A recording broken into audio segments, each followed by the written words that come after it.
नमस्कार सभी श्रोता बंधुओं को मेरा प्यार भरा नमस्कार। आज एक गंभीर प्रश्न हमारे सामने उपस्थित हुआ है, तो इसमें बताया जा रहा है वर्तमान परिस्थिति में परिवार टूट क्यों रहा है, परिवार बिखर क्यों रहा है, पारिवारिक कलह और पारिवारिक हिंसा बढ़ क्यों रहा है। ये तो सभी लोग आप देख रहे हैं, ये एक ज्वलंत प्रश्न है, ज्वलंत समस्या है। इसका समाधान क्या है, इस विषय पर थोड़ा कुछ परिचर्चा करना है और अत्यंत जरूरी है। आज देखते होंगे कि लोग किस तरह से परिवार में कितना झगड़ा झंझट हो रहा है। न्यायालय में जाकर के लोग गुहार लगा रहे हैं कि डिवोर्स करने के लिए अर्जी दी जा रही है। तो इसका कारण, इसके पीछे कारण क्या है और इसको बचाया कैसे जाए। आपको जानकर आश्चर्य होगा, आज से लगभग 7000 साल पहले भगवान सदाशिव ने ये मैरिज सिस्टम, विवाह व्यवस्था दिया था। ये परिवार बसाने का एक व्यवस्था, नया सिस्टम दिया था, जिसके द्वारा कि लोगों में या जनजातियों में होने वाले लड़ाई झगड़ा मारपीट, और जब एक गोत्र में झगड़ा होता था या उनके बीच में वार होता था, तो उस परिस्थिति को बचाने के लिए, मानवता को बचाने के लिए ही परिवार की व्यवस्था दिए थे। उस टाइम में बच्चों को देखभाल करने के लिए माता तो होती थी, लेकिन पिता को उसका दायित्व नहीं दिया जाता था। पिता कोई रिस्पॉन्सिबिलिटी नहीं लेते थे, जिसके चलते माता पिता दोनों जब तक साथ नहीं निभाएंगे, बच्चों का परवरिश भी ठीक से हो नहीं पाएगा। ये सारी समस्याओं को समाधान करने के लिए ही भगवान सदाशिव ने ये परिवार व्यवस्था, विवाह व्यवस्था कर दिया था। परिवार है क्या चीज?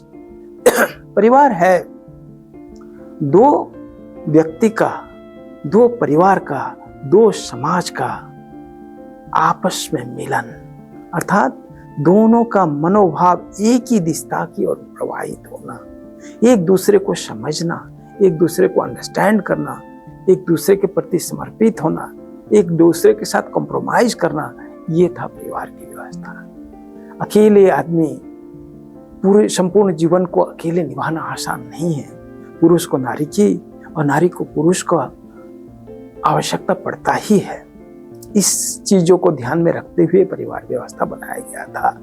लेकिन दिनों दिन आप देख रहे हैं कि आजकल एक्सपेक्टेशन बढ़ गया है, एक दूसरे से एक्सपेक्टेशन बहुत ज्यादा रहता है, और एक्सपेक्टेशन धीरे धीरे डिमांड में बढ़ता है, डिमांड धीरे धीरे ऑर्डर में बढ़ता है, और ऑर्डर धीरे धीरे आप जानते हैं कि मन में खटास लाता है। अब मन के खटास जहां आ गया, तब कहासुनी होना चालू हो जाता है। कहासुनी से धीरे धीरे झगड़ा में परिवर्तित होता है। झगड़ा धीरे धीरे इतना बढ़ जाता है कि समाज को, परिवार को टूटने के अलावा दूसरा कोई रास्ता ही नहीं बच जाता है। इसलिए बंधु, इस समस्या का अभी समाधान क्या किया जा सकता है? पुरुष सोचता है नारी को, महिला के बारे में या पत्नी के बारे में, वो सोचते हैं कि ये तो दिन भर घर में बैठी रहती, इसका क्या काम है। उसी तरह पत्नी भी सोचती है कि पतिदेव तो सीधा जाते हैं ऑफिस में, बैठ के 2-4 पेपर में साइन करके आ जाते हैं, उनका क्या काम है। हम ज्यादा काम करते हैं एक दूसरे के प्रति। देखिए कैसे समस्या बढ़ती जा रही है। आपको जान के आश्चर्य होगा, जब एक आदमी घर से सवेरे निकल के जाता है, सैकड़ों आदमी के साथ उसको डील करना पड़ता है। घर में ऑफिस में बैठ करके उसको बॉस के साथ, कर्मचारियों के साथ, सबके साथ मिल करके प्लानिंग लेना पड़ता है, डायरेक्शन देना पड़ता है। कितने बार झगड़ा होता है, हॉट टॉक हो जाता है, ये कहना मुश्किल है। सारे परेशानी, स्ट्रेस लेकर के, दिन भर का पूरा उलझन लेकर के वो घर आते हैं। उस समय में पत्नी को अगर वो अपने जो एक्सपेक्ट करते हैं, अगर एक गिलास पानी नहीं मिलता है तो परेशान हो जाते हैं। उसी तरह पत्नी भी दिन भर, सारा दिन घर की सफाई, खाना बनाना, माता पिता का सेवा करना, घर को साफ सुथरा रखना, इसके अलावा आने वाले समस्त जितने गेस्ट आते हैं, अतिथि आते हैं, उनका भी देखभाल करना, सब काम उनके दायित्व में, जिम्मे में रहता है। ऊपर से बच्चे जब स्कूल से आते हैं, स्कूल जाते हैं, उनका भी देख रेख करना, घर का कौन सा सामान घट रहा है, बढ़ रहा है, वो सब ला करके उनको सही जगह पर रखना, उनका भी दायित्व की कोई कमी नहीं है। फिर भी तो दोनों ही काम कर रहे हैं, लेकिन एक दूसरे को समझने में जो थोड़ी सी कमी कर रहे हैं, वहीं से ही शुरू होता है परिवार का टूटने की सिलसिला। यहीं पर जरूरत होता है थोड़ी सी धीरज की आवश्यकता है, थोड़ी सी एक दूसरे के प्रति सम्मान की आवश्यकता है। यहीं पर जरूरत होता है कि एक दूसरे को पल भर के लिए प्यार या खुशी देने की व्यवस्था। अगर इतना हो जाए, परिवार कभी टूटेगा नहीं। और ये तभी संभव है जब परिवार आध्यात्मिक रास्ता में चलेगा, तंत्र साधना के रास्ता में चलेगा। ये कारण ये है कि सम्मान तो परिवार तो है, लेकिन आध्यात्मिक आत्मा की ओर जाना, आत्मा की ओर जितना, आध्यात्मिकता का मतलब होता है आत्मा की ओर जाना, एक दूसरे की आत्मा को समझना। आत्मा में इतना प्यार छुपा हुआ है, आत्मा में इतनी खुशियां छुपी हुई है कि हमारा छोटा मोटा जो आई हुई जो स्ट्रेस है, जो तनाव है, वो वहां टिक ही नहीं सकता है। इसलिए गुरुदेव श्री श्री आनंद मूर्ति जी कहते हैं कि देखो, आध्यात्मिक साधना करने से ही मन का विकास होता है। 360 डिग्री में उसका चतुर्मुखी विकास होता है। हर तरफ आदमी सोचता है, ये जैसे ही आदमी साधना मार्ग में चल पड़ता है, उसको लगता है कि अगला इंसान बहुत काम किया, मैं तो कुछ किया ही नहीं। तब जब अगर पत्नी सोचती है कि पतिदेव ने ज्यादा काम करके आए हैं, मुझे थोड़ा खुशी देनी है, उधर से पति भी आते हैं तो सोचते हैं कि मेरी पत्नी दिन भर बहुत काम किए, मुझे थोड़ा उनकी सेवा करनी है, तो आप सोचिए तो झगड़ा कहाँ बचेगा। तो आध्यात्मिकता क्या करता है? मन का एक्सपांशन, दूसरे के बारे में अधिक सोचना, अपने बारे में कम। जहां ये सोच में जरा सी परिवर्तन आई, थोड़ी सी सोच में बढ़प्पन आया, होता क्या है? वहां होता है आदमी के अंदर धीरज का असीम खजाना भर जाता है। धीरज, आदमी बहुत धैर्यशील हो जाता है। कोई भी काम में थोड़ा सा और तो एक बार कोशिश, मान लीजिए थोड़ा सा कोई गुस्सा हो गया, आप थोड़ा शांत रहिए, देखिएगा अपने आप ही समाधान हो जाएगा। भगवान बुद्ध ने इसीलिए कहा था, अकोधेन जीने कोधम, असाधुम साधु न जीने कदरियम दाने न सच्चे न अली कबादिनम। उन्होंने कहा था कि ऑपोजिट अप्रोच, कोई अगर गुस्सा किया है तो शांति से जीतो, कोई अगर झूठ बोल रहा है तो तुम सत्यवादिता से जीतो, कोई अगर असाधु है तो तुम साधुता से जीतो। ठीक है? कोई अगर दान नहीं दे रहा है तो तुम उसको दान दो, अगर वो कंजूस है तो तुम दान दो, दान दे करके उनको दानवीर बनाओ। तो इस तरीके से हमें अपोजिट अप्रोच लेना है। हम लोग क्या करते हैं? दूसरा अप्रोच पाए, तो एक गुस्सा हो तो दूसरे उससे, तुम शेर है तो हम भी सवा शेर है, इससे बात बिगड़ जाता है। इसलिए आध्यात्मिक साधना से मनुष्य का एक मोरल वैल्यू और रेस्पेक्ट वैल्यू वो बहुत ज्यादा बढ़ जाता है।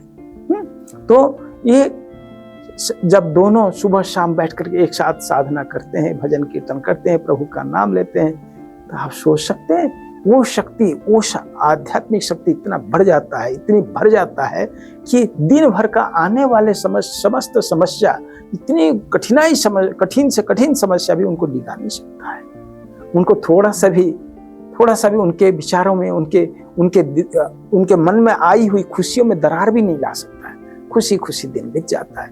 इसलिए आनंद मार्ग की जो साधना पद्धति है, आनंद मार्ग की जो विवाह पद्धति है, विवाह के समय में एक शपथ दिलाया जाता है, हर पार्वती के तरह जियो, हर पार्वती के तरह जीवन व्यतीत करो और समाज का संपूर्ण सेवा करो। ये दो बात की शपथ दिलाई जाती है। जब पहला शपथ में ये जो बताया जाता है कि हर पार्वती की तरह रहो, इसका अर्थात कि शिव जैसे पार्वती का सम्मान करते थे और पार्वती जैसे शिव की सम्मान करती थी, उसी तरह से एक दूसरे का सम्मान करना ही होगा। इससे आप एक नया समाज निर्माण कर पाएंगे। कितनी ये कहा जाता है ना, लोग कहते हैं, हालांकि कहाँ तक सच है मालूम नहीं, लेकिन लोग कहते हैं कि जोड़ी स्वर्ग लोक से बनकर के ही आता है।